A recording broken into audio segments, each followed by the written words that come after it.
All right. Hello, everybody. Welcome back to Comics for All. Today is Tuesday, March 10th, 2026. Thank you for joining us wherever you are in the world. My name is Jameson. I am a comics librarian. I host here at Comics for All, where comics, creativity, and community all connect. Today, as part of our Ink and Insight, we have two comic creators, Aaron and Alex, both of all kinds of different comic creations. But they're here mainly to talk about their upcoming Kickstarter campaign for Schticks Stones Holiday Special. But Aaron and Alex, thank you for coming on the channel. Alex, I know this is your second time on the channel. It's good to see you again. It is, yeah. Thanks for having me back. It must mean that I didn't completely alienate myself last time. Absolutely. And thanks for having me for the first time. Yeah. That's right. Well, as a librarian, I like to ask, kind of reader-centric questions to start everything off for both of you. What hooked you into comics as a reader? Aaron, if you want to start us off, what hooked you into comics? Sure. I mean, as a kid, comics were in places that they're not now, right? So growing up for me, it was you had comics in the grocery store, you had comics in the bookstores. So I always saw them and picked them up there. And what got me originally was sort of remember those digest books? They were more like small digest comics, and it had, the early Harveys. So you had Richie Rich, you had the Archies, you had and Marvel still had some Spider-Man and some stuff like that were in the digest form. And I would just be picking up those digest books, like crazy, and reading those because they were at checkout, and you could bug your parents for them, right? So Right. yeah, so I was digest all the way, and then once I got into those, it was the gateway into floppies and single issues and graphic novels, and from Archie comics to Alan Moore. It kind of takes you down the whole gamut. Love that. Alex, I know you've already answered that, but for everybody who hasn't met you before, what hooked you into comics? Initially, it was the Smithsonian collection of newspaper comics. I talk about this all the time, but it's such a treasure trove of classic comic strip work, and sort of dissects and analyzes certain aspects of the markets at the time and different styles at the time, the different themes they were talking about. So it got me comic strips, newspaper comic strips, got their hooks in me pretty early that way. And a lot, it's an oversized book. It's when coffee books, or coffee table books rather, were still a thing. I don't know if it is now. People probably put their laptops there to watch stuff instead. So it's this oversized book, and you get to see the art reprinted kind of as it was intended. Because as we all know, comic strips have shrunk more and more as the years have gone on. But at a time that art form was really celebrated and got these huge, big page displays. So that was one of the first things. And it's sort of twofold, because the other part was I found literally a garbage bag full of like silver and golden age comics. They belonged to my aunt. And so they weren't exactly taken care of very well, although I did find a few gems in there. But we're talking about World's Finest and, basically the Lois Lane and Superman books.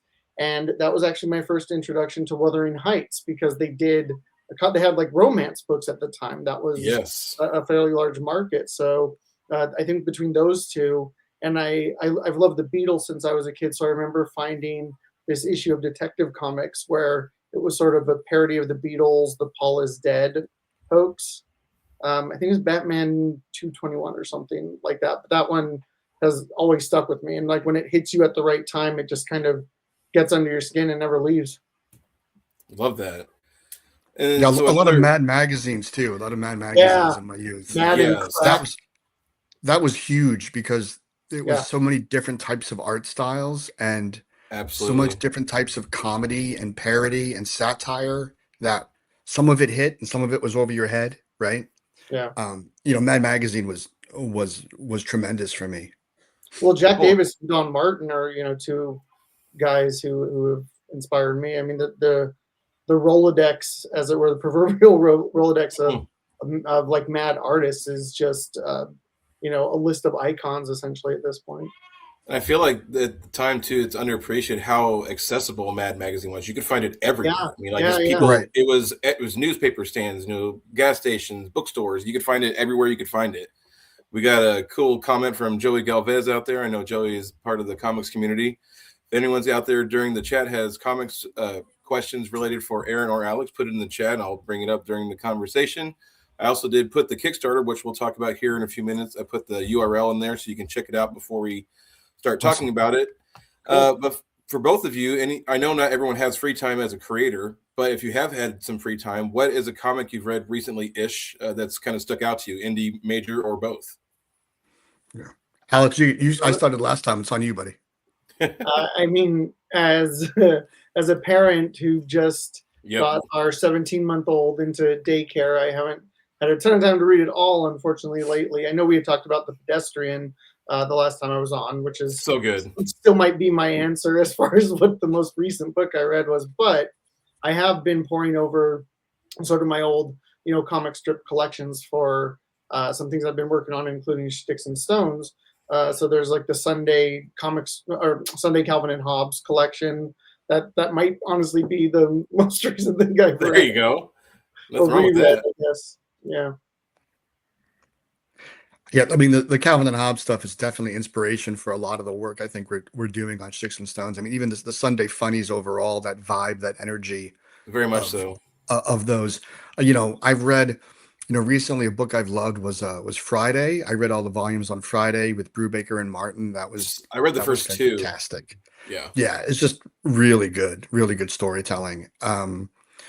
And I'm doing a reread right now on Paper Girls for another project I'm working on. Is sort of a research reread, and you can't go wrong with Paper Girls.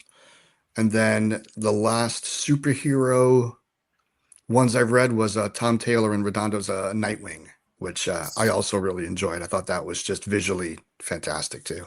Absolutely. I would intend to get that in the omnibus edition because I have a huge omnibus collection behind me.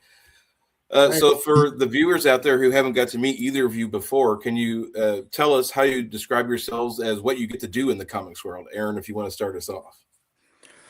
Sure. I mean, writer, creator, what I love to do is tell stories, and I think, coming into comics and growing up with comics is such a fantastic medium for storytelling, for visual storytelling, for getting to young readers and older readers and vintage readers, whatever we call them now.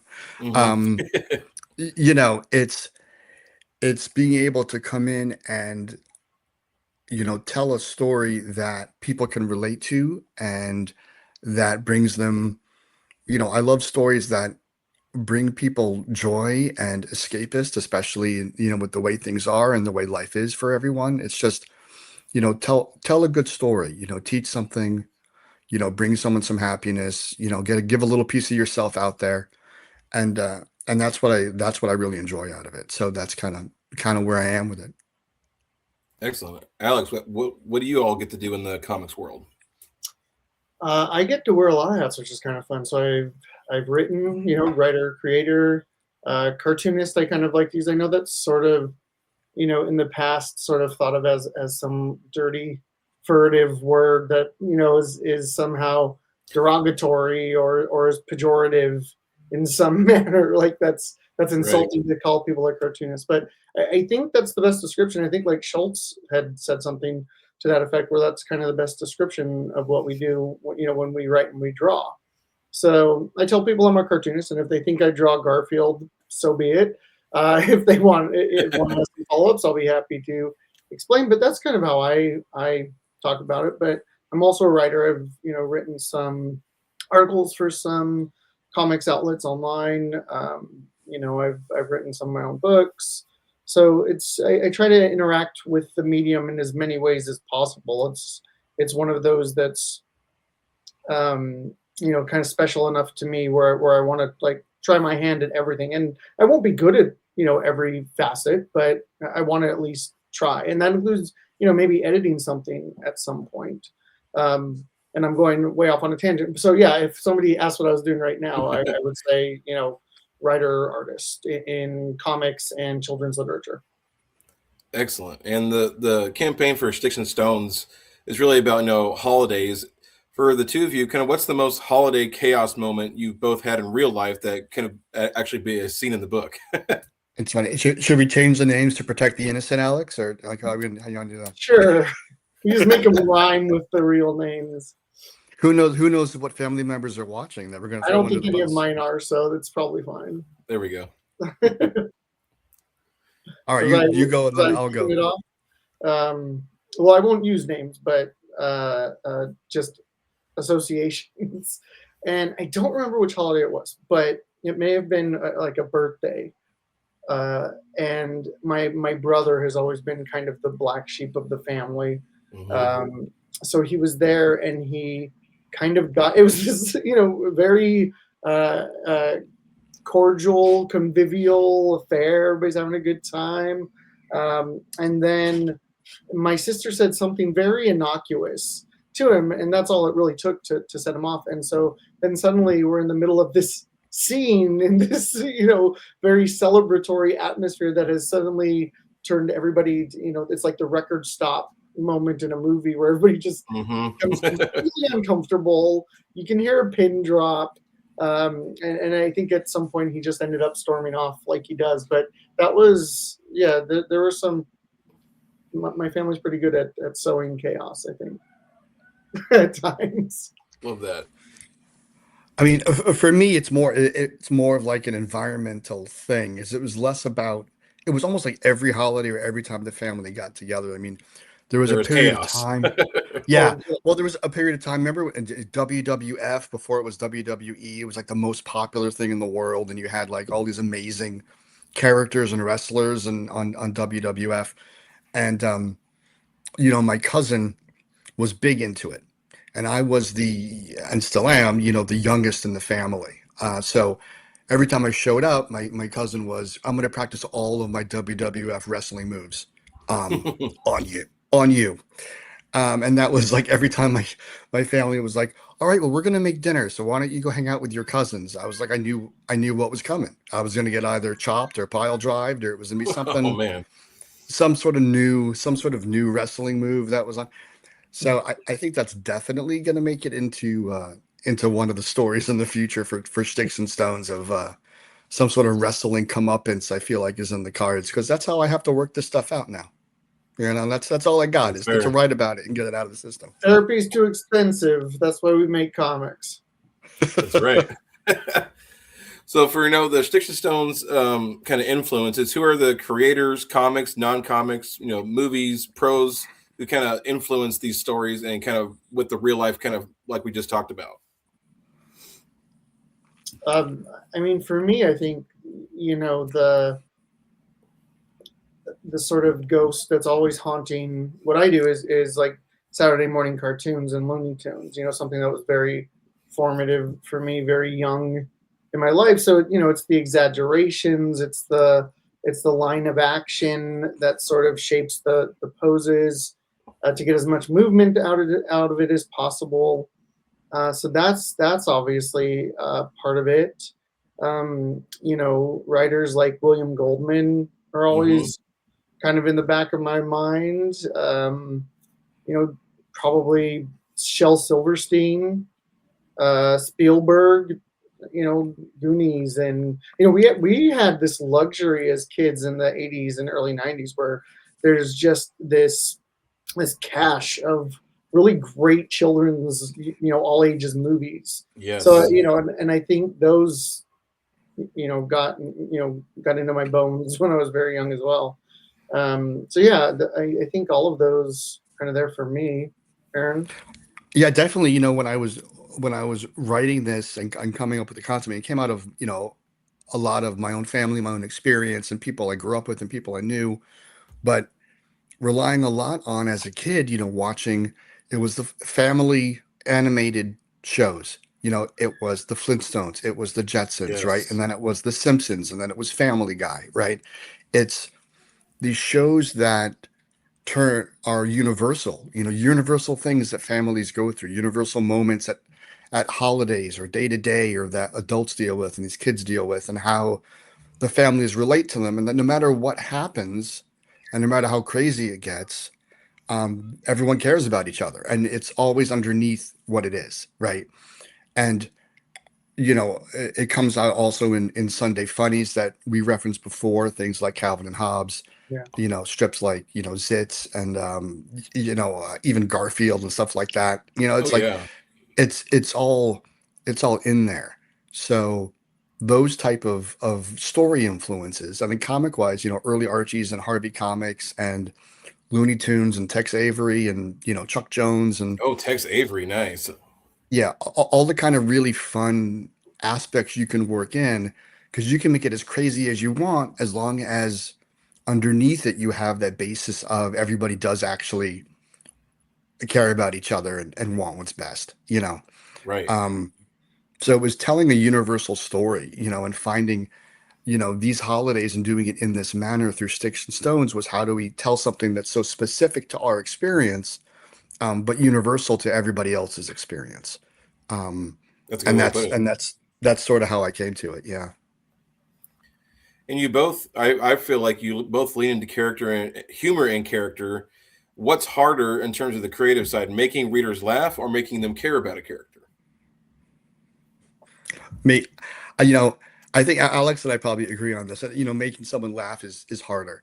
Um, the I think you make someone care on the laugh. Like nothing is ever 100% one way. You don't have a drama without a little bit of laughter. You don't cry without laughing. Like there's emotions and things are always intertwined. Um, but making someone laugh from a script point and then an art point of view, I think that's really where Alex and I's collaboration is is great. I'll write a joke and I'll write something in the script, but I already have the knowledge that Alex is gonna really make this joke hit, right? Is really going to be able to punch this in the layout or in, something going on in the panel.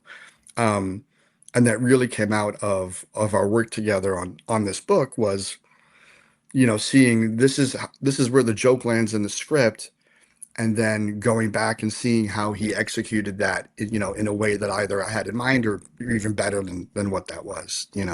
Yeah. So it's really a combined effort to land those laughs in a visual medium is a joint effort for sure.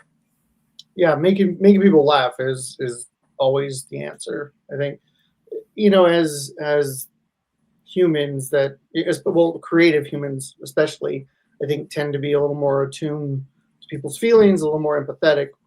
So there are little like tricks that you can use to kind of gain, or try to, make somebody care, or like gain their sympathy very quickly. This Yes. idea of like unearned emotion, right? There are little tips and tricks you could do to make people care and get them to care very quickly, and then before they even know it, they're crying. There's nothing like that in humor or comedy. There's no like shortcuts or easy ways to make jokes hit. There's no easy way to get a joke across. And oftentimes when you are implementing humor into a story, it's in kind of very quick hits. And so to make jokes land, especially in kind of that short amount of time, because with like drama or if you're building empathy for a character, you usually take some time to do that and you build on it. Whereas with humor, I think you don't have a long time to build up to that, because humor is something that has to land almost immediately or they'll forget about it. You can't Right. you can't do a setup on one page and then 5 pages later is the punchline, right? So and that's where you can work with things like page turns, but it's always harder to make people laugh than to make people care, because we're all kind of suckers in a way, right? Like I think With you. most people, I want to believe, care very easily, and I mean that in the most positive way. Like we you present somebody that lost their dog or whatever, very quickly you care, you have some empathy for that person. um and that's overall, that's not a bad thing, but again, there's nothing like that for humor, where there's just like a shortcut to making people laugh. That doesn't exist. That's right. Maybe farts. Could be. I mean, very much so. I mean, There Fart you humor go. is always good and it's always popular. potty People, humor, man. It's like that's That's gonna be almost, the soundbite, Alex. This is to be cut to you, and you'll be like maybe farts, and yeah, then it'll maybe. just cut out. Yeah, it'll be That's great. fine by me, man. That's why do you think Captain Underpants is so popular? that's what I'm saying. Is it sells, man. What's that line in Chasing Amy? It says, "The money's in dick and," or my grandma always told me, "The money's in dick and fart jokes."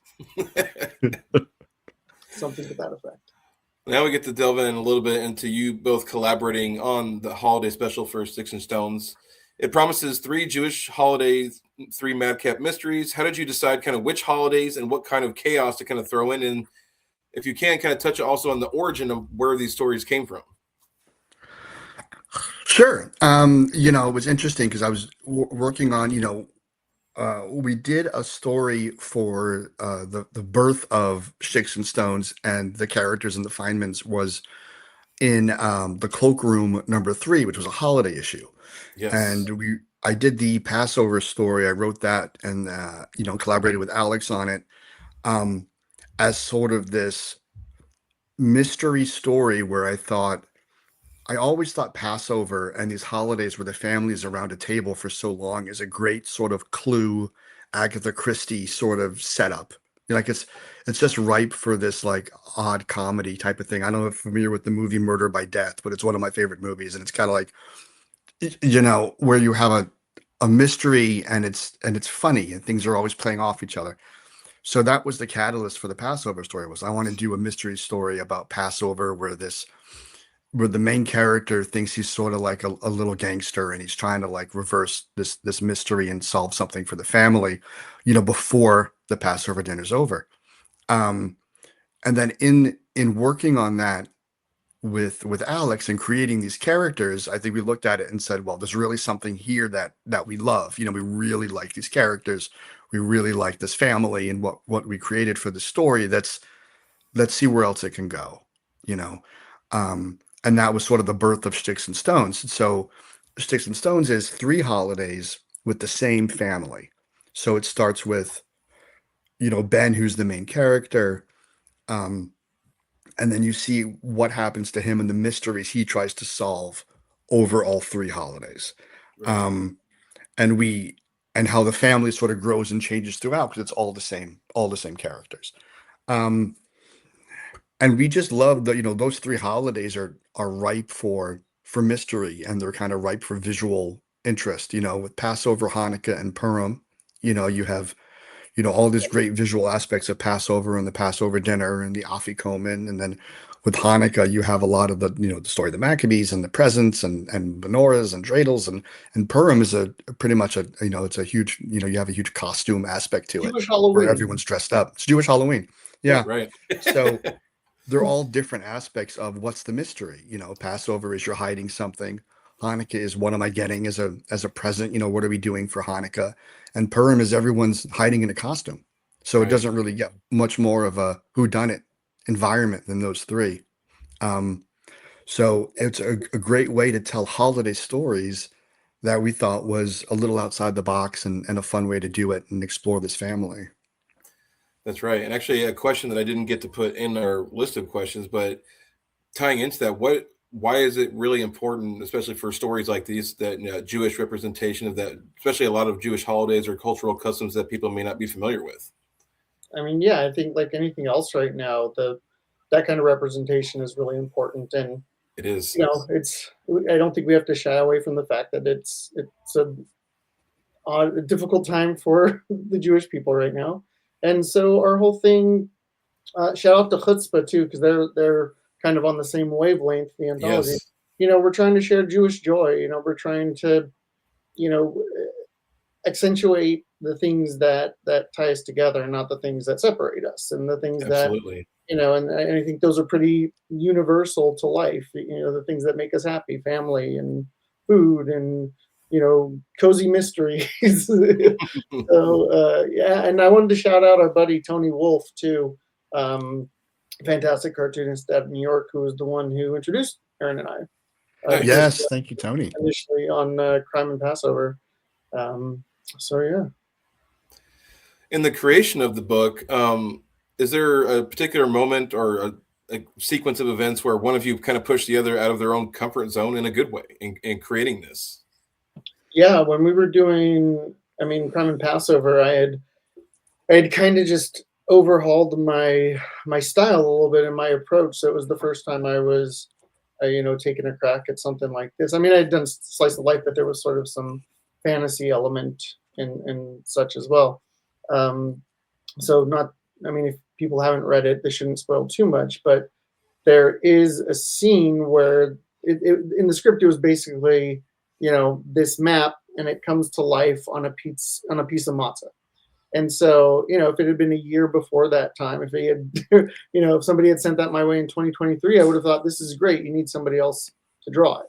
But I was just kind of at that precipice as an artist myself, where I was, crossing the threshold of being willing to try those things and having a little more confidence in what I was doing. And so that, got me to really think about how the page was going to be designed, how to make this thing, this sequence look like it was animated and moving and coming to life.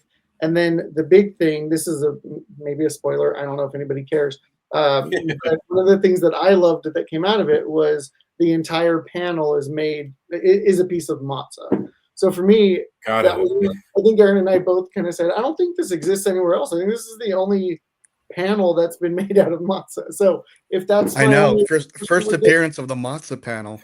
Yeah. Go pick up your cloakroom number 3s right now. That's right. First appearance of matzah panel. But that was and the first appearance of these characters. Yeah. Yeah, but that was for me a time where I was kind of pushed lovingly and supportively into even trying something like that. So. And I remember Alex and we had some great conversations early on about the script, about that Not sequence. Story, but yeah, about that sequence, about that panel. Yeah. We were like, so a matzah map, and it was funny. And I think that when I wrote the script, it was something like, it's like the map in the beginning of a fantasy novel, or like Lord of the Rings, only it's made out of matzah, right? Love that. And everything's sort of burnt into it. Yeah. And it's a beautiful page. So kudos to Alex for just crushing it on that. Thanks, man. And then for me, Alex kind of, forced me to re-examine, sort of my dialogue too, and sort of the way I would do stuff, because he was so energetic in his art style, and and his art was so detailed that after I got pages in, I went back and sort of reworded some of the captions and some of the balloons and things, because I realized I needed, a little bit less than what I had there. I didn't need as much as what I had there. Because Alex was able to just take what I had originally written and run with it to the point where, I didn't want to cover something. I wanted to let something breathe. I wanted to move something around. So the challenge for me was, writing in those stages, coming up with it, writing the initial version. Yeah. And then going back in and being open to saying, okay, well, I don't need to oversell this joke, right? For instance, we're talking about landing a joke. I don't need to, beat a dead horse, because it lands, in 2 things instead of in 3 things. Absolutely. So yeah, it was always that sort of re-examining of what's best for the story, which is still what we're doing on Schticks and Stones. We're doing that as we speak, on a regular basis. So yeah. Love hearing that.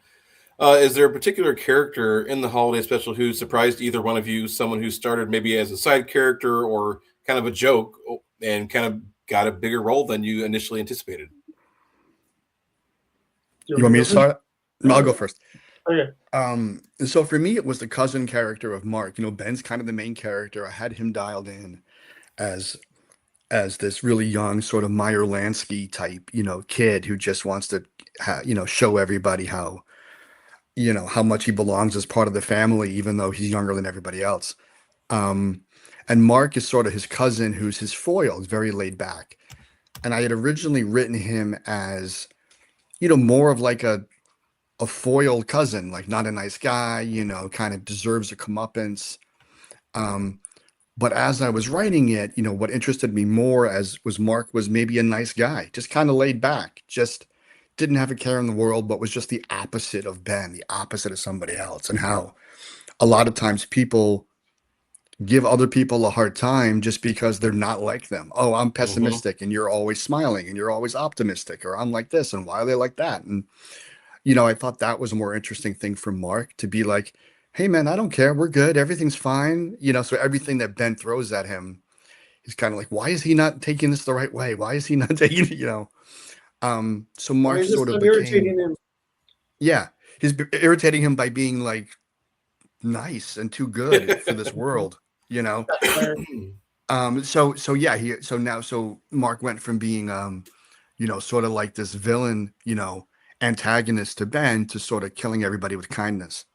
Um, and that was a fun turn for me to figure out while I was doing it. Yeah, for me it was. This is sort of an odd one, I guess, in a way. But it was the uncle Caleb, Carpet Caleb, with the uh, leisure suit, the leopard print shirt, and I think this is purely from a design standpoint more than anything else. But um, having fun with that character. Uh, just a little background. A lot of those characters came from an episode of Curb Your Enthusiasm called Survivor. Aha. If you've never seen it, it's called Survivor's Dinner. That's the episode. Um, I, Aaron and I had talked about when we were first talking about the story, like kind of how we wanted to craft the characters and sort of what we might want them to resemble. And I just came across that episode or that clip. I just happened to stumble on it, and I went, "This is the family. These are the Feynmans." So a lot of them come from that. But so for Caleb, I like I said, put him in this really frumpy leisure suit, made him look as the sleaziest of a salesman as I possibly could, because he's got a heart of gold, but he's also kind of a sleazy carpet salesman. And he just sort of becomes a touchstone on some of the pages, and you can immediately pinpoint sort of where you are at the table or whatever, because of how kind of flamboyant he is, and just unabashedly so, which is fun to draw. Love that. Yeah, and Alex really, what was interesting was I wrote the family as, as a really, interconnected, multi-generational family, with a lot of the personalities and attitudes that I think Alex and I and a lot of people we know, all grew up with. Like everyone has family members who have these personality traits. But Alex really ran with it and drew everybody as if they really looked like a family. Like they really looked like they all belong at that table together, in the whole mishmash of characters and lifelines on their faces and who they are. So it just really endears you to the family, and makes the story land that much harder. But it's a credit to the writing too, because I saw Yes. the characters, very quickly because of how they were, sort of affectionately portrayed in your treatment and your script and stuff, and that makes a huge difference too. It makes it, designing characters can be very difficult at times.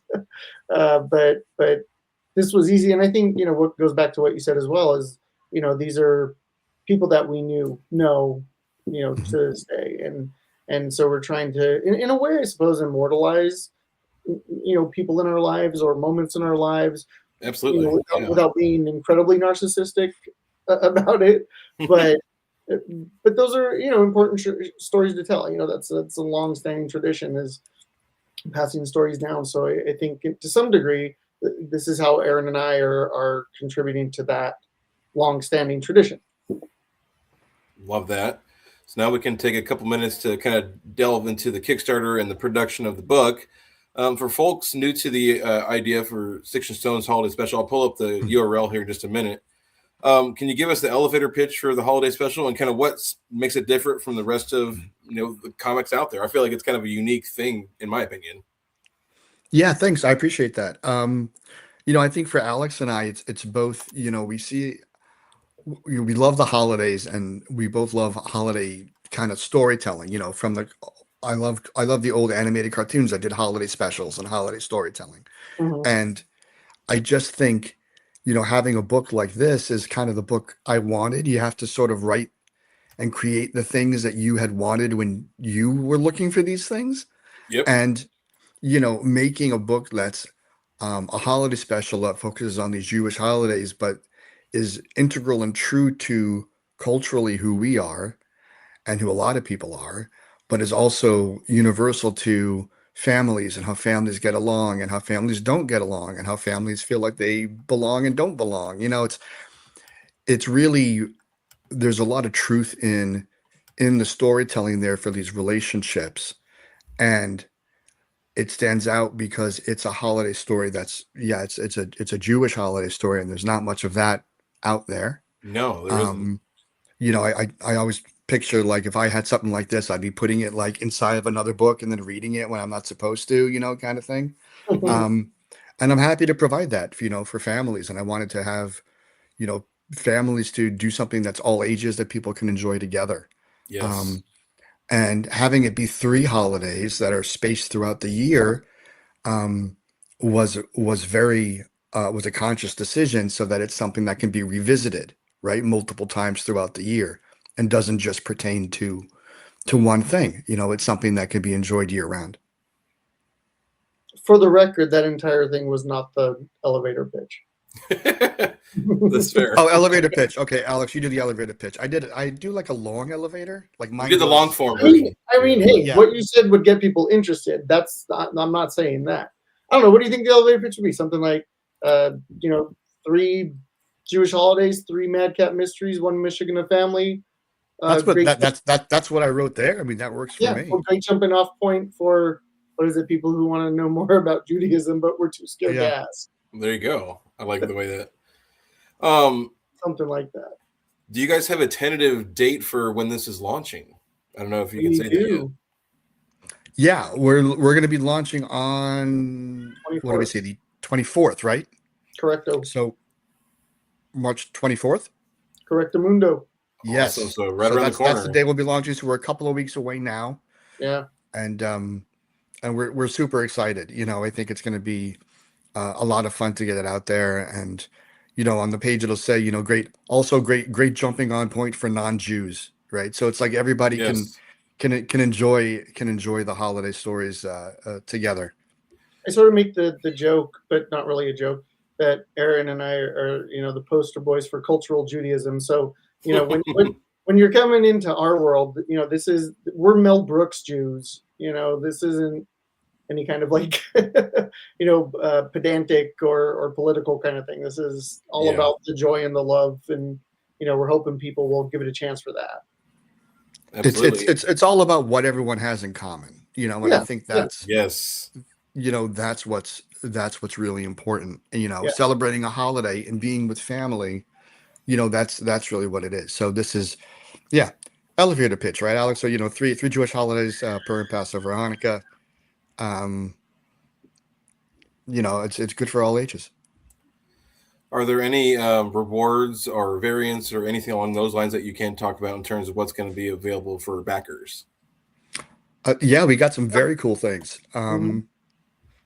One of the big rewards is it's a limited reward, but we will draw you or a family member into the Purim story. Oh, nice. So it'll be limited to a few people, and they'll be able to be one of the family members at Purim at the costume gathering for the Purim story. So there'll be an illustrate you into the story. So speaking of being immortalized, here's your chance to buy your way into the annals of history. No kidding. Welcome to our family. Yeah. Capitalism, you gotta love it. And then we're also doing one for any kind of institutions, whether it's a school, whether it's a religious institution or whatever it might be, who purchases a few of the books. We'll also do a 30-minute Zoom or something with either students or people or whoever might want to talk at that institution as well. Oh, sweet. I'm doing a couple of tiers where both myself and our colorist letterer, Ralph Singh, who is a phenomenal artist in his own right, we're both doing a limited amount of commissions as well. So Fantastic. if anybody follows my social media, the sort of Sunday sketches that I've been posting, it'll be something along those lines. If you don't follow me on social media, they're basically like warm up daily drawings. But either I or Ralph will, draw whatever you want within reason. They are way more detailed than sketches. So whoever gets those is going to be very thankful that they did. He goes out of his way, and then Ralph, our third musketeer, Ralph, who Alex just mentioned, is also providing one of the variant covers. Ooh, okay. Yeah, which is going to be also fantastic. And we might have another cover that could be kind of exciting too, but we're going to reveal that at a later time. Exactly. Don't want to reel too much. From a production standpoint, what's the plan for the page length? Is there any information on paper stock? Any special touches that are going to be part of the book? Yeah, I think as things go on, we're going to have some stretch goals to add to the cover Perfect. stocks, things like that. Yeah. But the main thing behind the scenes stuff. What was that, Alex? Oh, I was saying some behind the scenes stuff will be part of the Yeah. stretch goals. We'll be adding more material to the book as we hit some of those goals. We'll hopefully hit some of those goals. So yeah, we'll be able to add. I mean, we're starting at it's a 28-page book, and then we're looking at it with stretch goals. We can maybe add a few more pages to it of story and of behind the scenes material and stuff like that. Excellent. Supplemental material. How far is the project in terms of being finished? Where is the status of that right now? It's a third of the way done. So we have the previously published story. Aaron is writing the other two now. I am getting used to drawing the characters again, but we'll have some previews of that by the time it launches. So we're busting our tuchuses to get some of that ready to go. But being a third of the way done is actually fairly decent progress. Yeah, and then all the Yes. cover arts coming in now will be Cover in art will prior be to done, the right. launch. Yeah. So we'll have quite a bit ready to go by the time the Kickstarter is over. Excellent. And this is kind of a library-centric question. Say if you were to collect this in a collected edition, what section of the library where would you prefer it would be? Graphic novels for me. Sorry. The good joke here would be an end cap. Yes, even better. Yep. That's a real thing, though, having face-out materials, because it's not really fun to browse like this all the time. Yeah. But that's a real thing in library world, is trying to face out as many books as you can, ideally. It's a very real thing during our holidays in the supermarkets too. Oh, I'm sure. You got the macaroons and the Passover stuff on the end there. Yeah. But yeah, I would definitely put it in the graphic novel section, with everything else. And then I think, maybe the holiday section, if there's a special holiday section that goes out, it should definitely be with those as well. Yeah, the holiday centric idea was such a pull for me when Aaron was first, when we were first talking about doing the Crime and Passover one. Because like him, when I was younger, I wanted to be in animation, and I was obsessed with the Saturday morning properties and the afternoon ones as well, and Looney Tunes, and so during the holidays they would all have specials. Looney Tunes had one. There was the Peanuts one. There was just all the cartoons had their holiday specials, and it felt this is nostalgia talking, I'm sure, more than anything else, but those felt like very special treats at the time. So like Aaron was saying, there's not a ton of that for Jewish people, and the stuff that is out there isn't. Number one, it's not always great, but number two, it's not always for all ages either. So yeah, we're trying to give something for the whole family to enjoy around the Jewish holidays, and anybody to enjoy, not just Jewish people. Right. This is a good question, kind of more on the creator side. Have you guys had any really cool interactions or memorable interactions with fans or readers over the years at a convention, just randomly across the street, that's kind of giving you a fun interaction, or just give you a different perspective on your own work, something along those lines? Me? Yeah. Well, interesting. Well, Alex, I think we can both talk to this. We were just both at Emerald City. This past weekend. It's a fantastic convention. I recommend everybody who can go check it out. It's a great show. It is. But we had a lot of interactions. First times, right? Or have you gone What was before? that? I think it was both of our first times, right? Or This is my second time. Oh, okay. But yeah. But yeah, it's great, and I mean, we had a lot of interactions just this weekend, especially about this specific book, because we were talking a lot about Schticks and Stones, and we were, passing out some bookmarks and promoting the Kickstarter and all that good stuff. And it was just a lot of I wouldn't feign to say we have fans. I wouldn't say I have fans, but it was like talking to people um who were interested in the book, who were excited about the subject matter, who were excited about having something that was um that was joyful about the holidays, you know, running into a few Jewish creators who were like, "Oh, this sounds like it's so much fun," and just were excited about the same things that we were.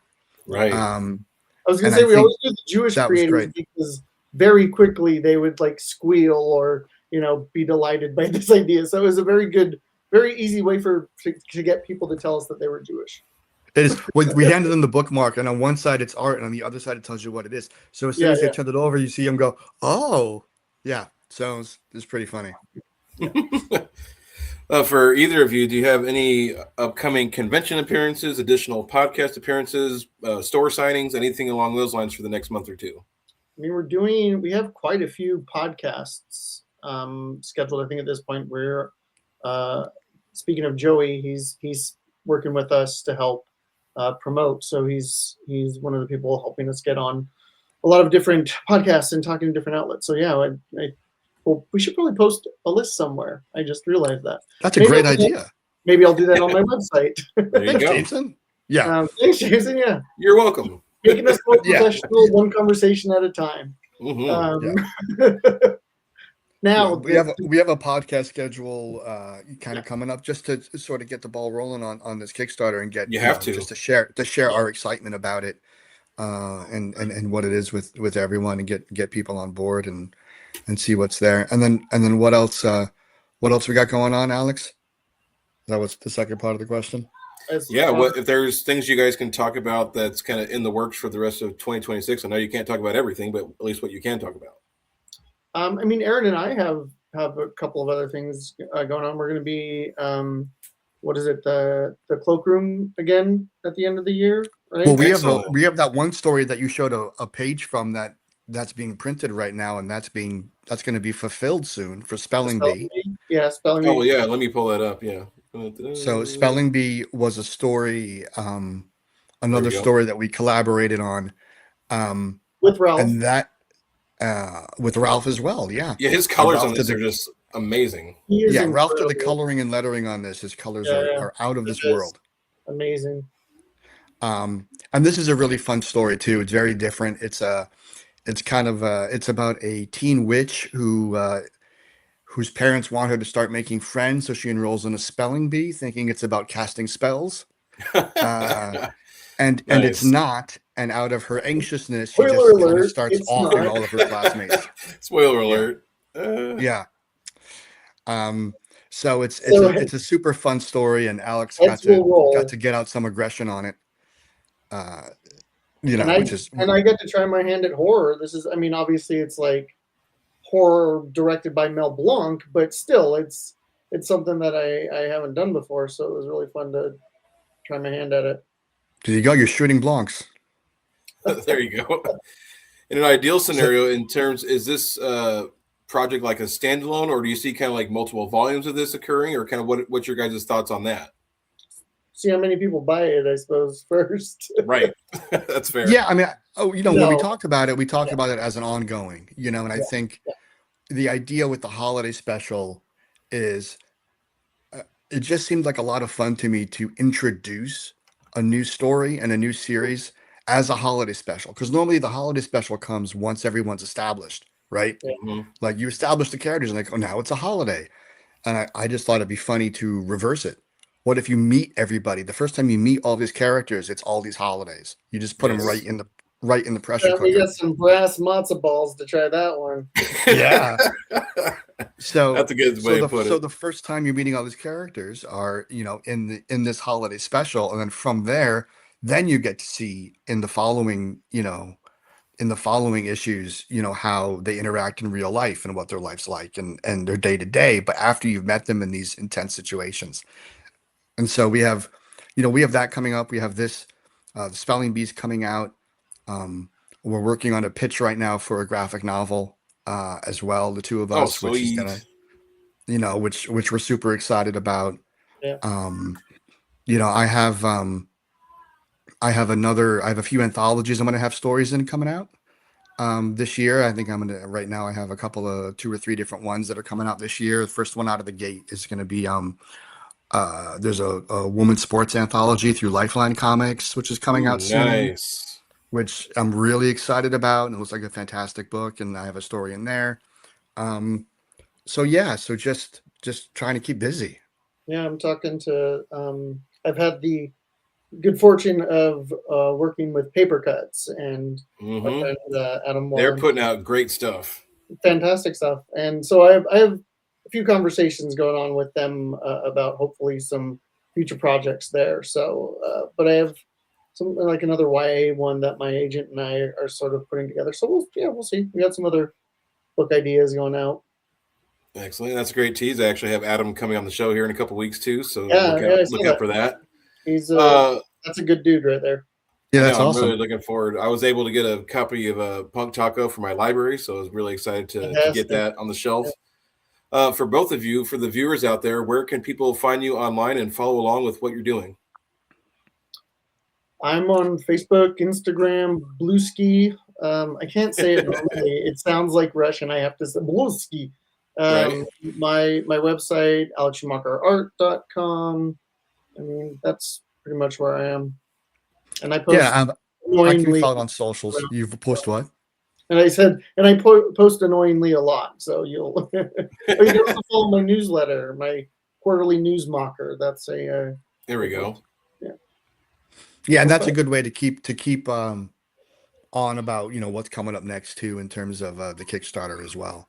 Yeah. And then I'm on Facebook, easy to find, on Blue Sky, easy to find, and soon on Instagram, hopefully easy to find because I just the one I'm not on, but I got so much guff over the past weekend about it that I am now doing it this week. I So recruited some of our soon artist soon to be friends. on Instagram, anxiously awaiting new followers. I recruited some of Nice. our artist friends during Emerald City to help peer pressure him into getting an Instagram account, and It's really worth it. seems to have worked. So peer pressure does work, kids. It Congratulations. does. It was an intense couple of days just on that alone. Yeah, A question I forgot to ask for the Kickstarter campaign: how long is the campaign going to run for? 30 We'll do days. the 30 days. Yeah. Full 30. Yeah, we'll do the full 30. We're going full 30. Full Love it. 30. And then the campaign will be running over Passover. So apropos. We'll be passing Yes. over Passover. That's right. Sounds like there needs to be a logo somewhere made with that. It's just a Don't- T-shirt that says Passover squared. Passover. That's And it. like Don't nobody gets it because it just says Passover, Passover. that's it. Don't pass over our The Kickstarter. only people that that will get it are the other Jews, I suppose. That's right. My last question to close this out is a fun one, but an odd one, and Alex has already answered, so I'll still have Alex go first. But do you have a favorite snack or a meal as a go-to to power yourself through a couple hours of working on a project? Am I going again? Yeah, I thought you Alex, were. go ahead. I can go. I literally have coffee. I have coffee right here, and it's Well, I just mean, it's yeah, right go. attached to my hand.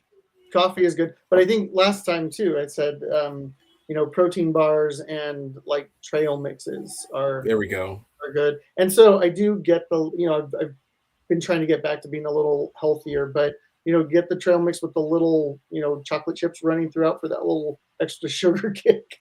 That's but Yeah, that, I don't do healthy when I'm just like trying to stay up and do my thing. I'm just mostly coffee and then a lot of cheese. It's a lot of like I do like sliced cheese or block cheese or I'm just Oh, like yeah. I mean, I yeah, haven't been that's healthy either. That's why I said I'm trying to get back to being healthy. that's where I'm at.